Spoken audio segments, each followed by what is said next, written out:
Hello, आप सभी का स्वागत है जेएस शिक्षा केंद्र में।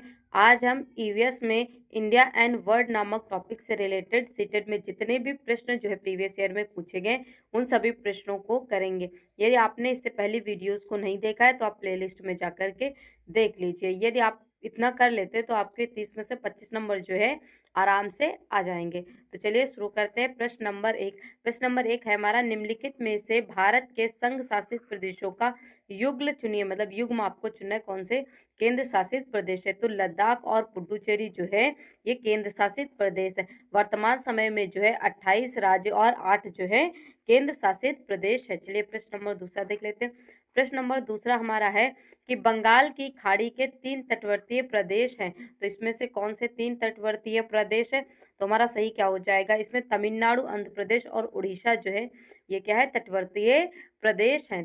प्रश्न नंबर तीसरा हमारा है कि उष्णकटिबंधीय वर्षा वन जो है पाए जाते हैं। तो ये कहाँ पाए जाते हैं, तो ये असम में जो है उष्णकटिबंधीय वर्षा वन पाए जाते हैं। प्रश्न नंबर 4 हमारा है कि भारत के निम्नलिखित राज्यों में से ब्रह्मपुत्र नदी जो है कहाँ से होकर के जो है बहती है। तो ब्रह्मपुत्र नदी जो है कहाँ से होकर के बहती है, अरुणाचल प्रदेश और असम से होकर के बहती है। हमारा सही ऑप्शन हो जाएगा।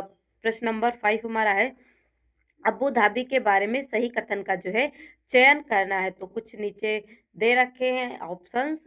ऑप्शंस क्या है कि कह रहा है रेगिस्तान, यह एक रेगिस्तान क्षेत्र में स्थित है। तो बिल्कुल सही, ये एक रेगिस्तान क्षेत्र में जो है स्थित है। तो ए हमारा सही हो जाएगा। बी है अबू धाबी में जल पेट्रोल की तुलना में महंगा है। तो बिल्कुल सही, क्योंकि वहाँ पे गर्मी होती है, पानी जो है बहुत कम है, इसीलिए जो पेट्रोल की तुलना में जो जल है वो बहुत महंगा मिलता है, पानी जो है महंगा है वहाँ पे। सी है हमारा, यहाँ की स्थानीय भाषा अरबी है। तो हाँ, ये भी बिल्कुल सही हो जाएगा। डी नंबर है, कह रहा है कि अबू धाबी में प्रयुक्त मुद्रा को दिनार कहा जाता है। तो ये बिल्कुल गलत है, दिरहम कहा जाता है। जो अबू धाबी की जो मुद्रा है उसे दिरहम कहा जाता है, दिरहम कहा जाता है। आप इसे याद रखिएगा, ये पूछता बहुत है। तो हमारा सही क्या हो जाए, ए बी सी जिसमें वो हमारा ऑप्शन बिल्कुल सही हो जाएगा। तो हमारा सही क्या हो जाएगा, डी नंबर हो जाएगा, 4 नंबर हो जाएगा, ए बी सी जो है बिल्कुल सही हो जाएगा। चलिए देख लेते हैं प्रश्न नंबर 6। प्रश्न नंबर 6 है कि पहचानिए कि निम्नलिखित राज्यों में से किसके एक तरफ समुद्र है। मतलब किसकी एक साइड में जो है समुद्र है, आपको उसकी पहचान करना है। तो हमारे किसके एक साइड समुद्र है, गुजरात, महाराष्ट्र, गोवा, कर्नाटक, केरल, तमिलनाडु, आंध्र प्रदेश, पश्चिम बंगाल। इसके एक साइड क्या है, समुद्र है। चलिए प्रश्न नंबर 7 देख लेते हैं। प्रश्न नंबर 7 हमारा है कि भारत में शीत मरुस्थल मानसून से प्रभावित क्यों नहीं होते हैं। तो शीत मरुस्थल जो है किस कारण से प्रभावित नहीं थे, तो शीत मरुस्थल जो है हिमालय की वृक्ष छाया क्षेत्र में स्थित है। इस कारण क्या है, ये प्रभावित नहीं होते हैं।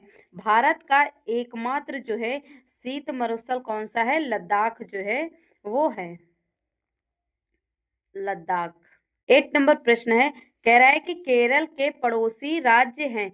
तो केरल के पड़ोसी राज्य कौन कौन से हैं, कर्नाटक और तमिलनाडु जो है ये केरल के जो है पड़ोसी राज्य हैं। प्रश्न नंबर 9 है कि पृथ्वी गोल है, वास्तव में पृथ्वी पर कोई ऊपर और नीचे नहीं है, यह सिर्फ सापेक्ष है। हम भारत के लोग, आगे देख लेते हैं, वास्तव में के लोगों के संबंध में उल्टा खड़े हैं। तो किन लोगों के संदर्भ में जो है हम लोग उल्टा खड़े हैं, तो अर्जेंटीना के संदर्भ में जो है हम लोग उल्टा खड़े हैं, क्योंकि पृथ्वी को जो है 2 गोलार्धों में बांटा गया है। चलिए अगला देख लेते हैं। लास्ट क्वेश्चन है हमारा, निम्नलिखित में से कौन सा भारत का केंद्र शासित प्रदेश नहीं है। तो जो चंडीगढ़, मणिपुर है, सॉरी, मणिपुर जो है ये क्या है, केंद्र शासित प्रदेश नहीं है। बाकी ये तीनों जो है जम्मू कश्मीर, चंडीगढ़ और लद्दाख जो है ये केंद्र शासित प्रदेश है, मणिपुर नहीं है। आज के लिए इतना ही, कल मिलते हैं नए टॉपिक के साथ। यदि आपको हमारी वीडियो पसंद आई हो तो हमारे चैनल को लाइक, सब्सक्राइब एंड शेयर करें। धन्यवाद।